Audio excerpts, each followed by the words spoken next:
Let's jump right in. Welcome to this explainer. Today, we're tearing down the architecture, the code, and the scaling strategies behind a genuinely next-gen live translation app. We're talking about mashing up the brand new Gemini 3.5 live translation model with LiveKit and Next.js to deploy a totally seamless, real-time, multilingual broadcast. If you're a builder trying to smash through language barriers in real time, well, you're in exactly the right place. First up, let's look at the absolute headache we're trying to cure here. How do you broadcast one single voice into a dozen different languages simultaneously with practically zero latency? Think global town halls, international conferences, or just a massive community meetup. Historically, doing this meant hiring a small army of human interpreters, renting out those clunky FM radio headsets, and dealing with soundboard routing that looks like a spaghetti monster. It was crazy expensive and just totally out of reach for smaller events. But imagine a completely different user experience. Picture this. Someone walks into your event, they look at the main stage, see a QR code projected up there, and just scan it with their phone. They pop in their everyday earbuds, pick their native language on a simple web page, and boom, they instantly hear your voice, perfectly translated in real time. No weird apps to download, no hardware to return, completely frictionless. And honestly, the best part is that the demo making this all happen, it's completely open source over on the Google Gemini API GitHub. Section 1. The core architecture. So let's trace the data flow from the speaker's mouth straight to the listener's ear. Step 1, the broadcaster creates an event ID. Under the hood, this is actually spinning up a LiveKit room. Step 2, the broadcaster's audio starts streaming in. Could be straight from a mic or, honestly, even just a browser tab connected to that LiveKit room.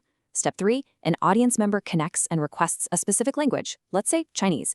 And finally, Step 4, the app opens a WebSocket connection to the Gemini API, handles the live translation, and streams that result right back. It sounds simple, right?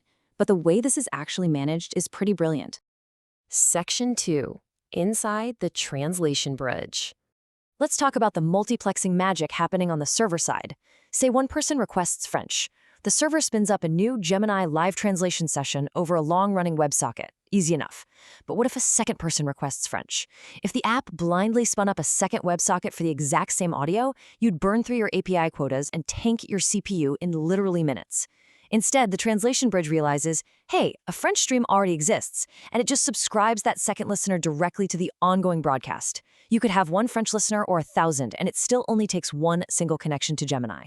And here's the real kicker. The server listens for WebSocket close events. So when that very last French listener finally disconnects, it smartly shuts down that specific translation session to save you resources. It is just wildly efficient.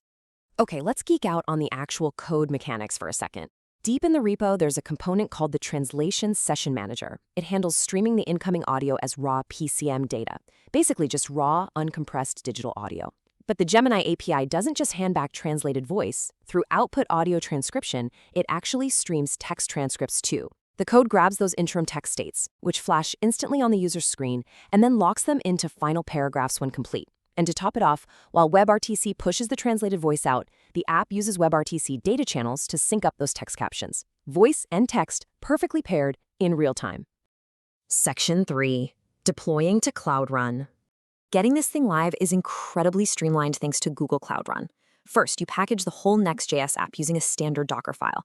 Next, and this is crucial because we don't hardcode keys, you inject your Gemini API key plus your LiveKit credentials directly via Google's Secret Manager. Finally, you run a single deployment command, making sure to hit it with the Allow Unauthenticated flag. That flag is super important because it makes your app public, so anyone in your audience can just hit the URL and start listening without dealing with a login screen. Deploying it this way really shows off one of my favorite Cloud Run features, Scale to Zero. Because we're hosting this Next.js app on Cloud Run, it effortlessly handles those long-running WebSockets while your event is active. But once the event wraps and everyone goes home, the minimum instances drop to 0. The cloud infrastructure literally turns itself off. You aren't paying a single dime for idle server time. If you're an independent dev or running a small event, that kind of financial efficiency is absolutely a game changer. Section 4. Breaking the scale limits. Now, as any engineer knows, magic isn't real. It's all trade-offs. So let's talk bottlenecks. The biggest limitation right out of the box is that the demo is hard-coded to a maximum of one server instance. Why? Well, right now, all that brilliant translation bridge logic, knowing exactly who is listening to French, who is on Chinese, and managing all those WebSockets, it's all happening entirely in server memory. If Cloud Run tried to spin up a second instance to handle a traffic spike, that news server wouldn't have a clue what the first one was doing, and your whole synchronization setup would just break. And because we're locked into that single instance, we inevitably hit a CPU ceiling. The demo hums along beautifully for about 15 to 20 simultaneous languages. But remember, every single active language demands its own dedicated long-running WebSocket connection to Gemini.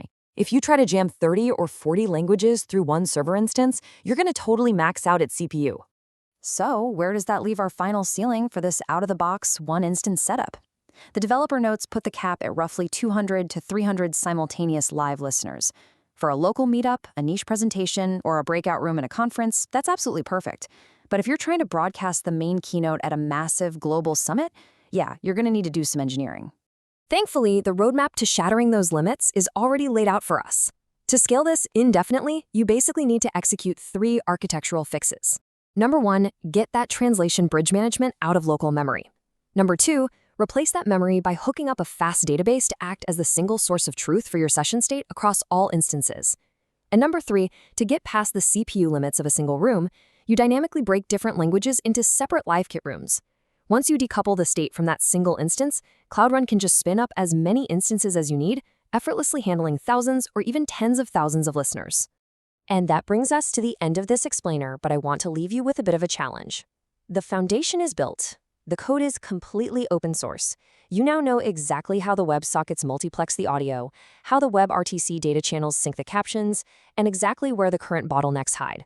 So the question is, how will you break those memory limits, evolve this codebase, and scale this architecture for your next global event?